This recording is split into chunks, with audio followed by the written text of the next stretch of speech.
वरेनियम cloud limited admission MPSC 2024 classes scholarship परीक्षा 150 गुणवंत विद्यार्थ्यांना free classes.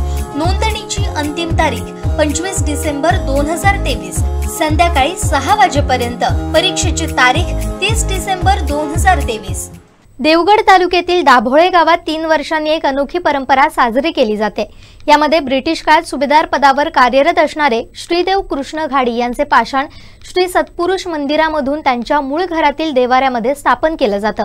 3 वर्ष मंदिरात आणि 3 वर्ष मूळ घरात अशी ही परंपरा गेली 100 वर्ष सुरू आहे। देवगड तालुक्यातील नवसाला पावणारा आणि हाकेला धावणारा असा महिमा असणाऱ्या दाभोळे या गावच्या श्रीकृष्ण देवाचा आगमन सोहळा मोठ्या उत्साहात पार पडला।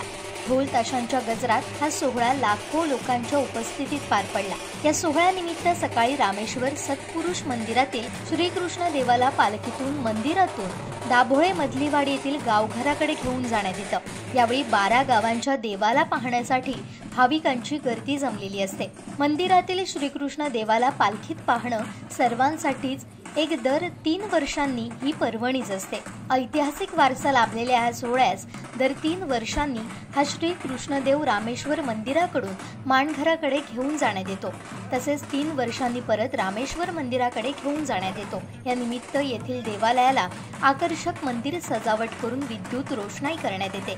हा सोहळा पाहण्यासाठी दशक्रोशीतील ग्रामस्थांनी मोठी गर्दी केली होती। माहेर वाशिनींची सुद्धा उपस्थिती लक्षणीय होते। या सोहळ्यामुळे गावात भक्तिमय वातावरण निर्माण झाले।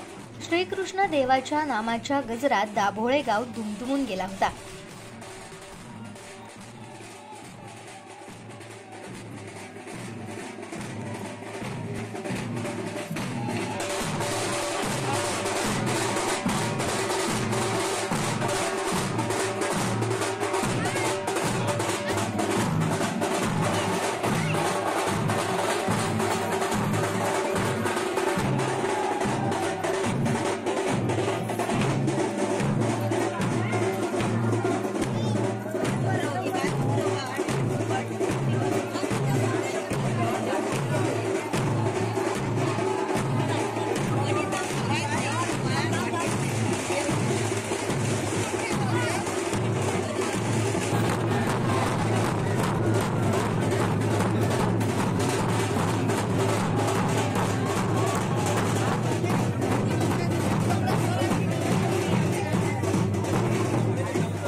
आमचे दिवसभरातले सर्व अपडेट्स, ताज्या घडामोडी आणि थेट लाईव्ह पाहण्यासाठी सबस्क्राईब करा, लाईक करा कोकणचं नंबर 1 महा चॅनल कोकण 7 लाईव्हचं YouTube चॅनल।